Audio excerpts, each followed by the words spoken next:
ও মা, সকালের খাবারে কি হচ্ছে? সকালের খাবারে এই যে গরম ভাত আর এই আলু মাখা, টমেটো আলু সেদ্ধ, পটল আলু সেদ্ধ, পেঁপে সেদ্ধ, সব মাখা হবে এখন। তুমি তো আলু মাখা খাবা না, তাহলে তুমি কি দিয়ে খাবা? এই তো আমি ওই পটল আর পেঁপে খাবো। আর তোদের জন্য এই যে এগুলো। এই পটলটাও কি মাখা করবা? শুকনো লঙ্কা দিয়ে না কাঁচা লঙ্কা দিয়ে? না, এটা কাঁচা লঙ্কা, এটা কাঁচা লঙ্কা। পেঁপেটা আর এটা কাঁচা লঙ্কা। পেঁপেও মাখা হয় নাকি? হ্যাঁ, এই যে পেঁপেটা মাখবো। আচ্ছা আচ্ছা। সরষের তেল দিয়ে অল্প দাও।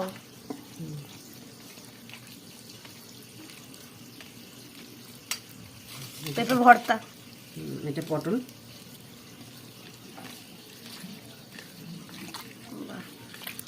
গন্ধটা তো হেভি বেরিয়েছে গো। ভাত বাড়বো আর টাপাটাপ খাওয়া হয়। সবাই চলে আয়, মাখা হয়ে গেছে। খিদে পেয়ে গেছে, ঢোকিয়ে দিচ্ছে বাবা।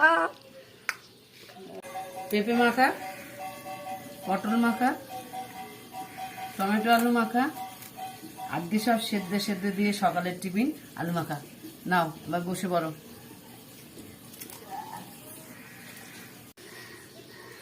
সঙ্গে একটু ঘি। ও দারুণ লাগবে খেতে বন্ধুরা, সব সেদ্ধ দিয়ে আজকে সকাল সকাল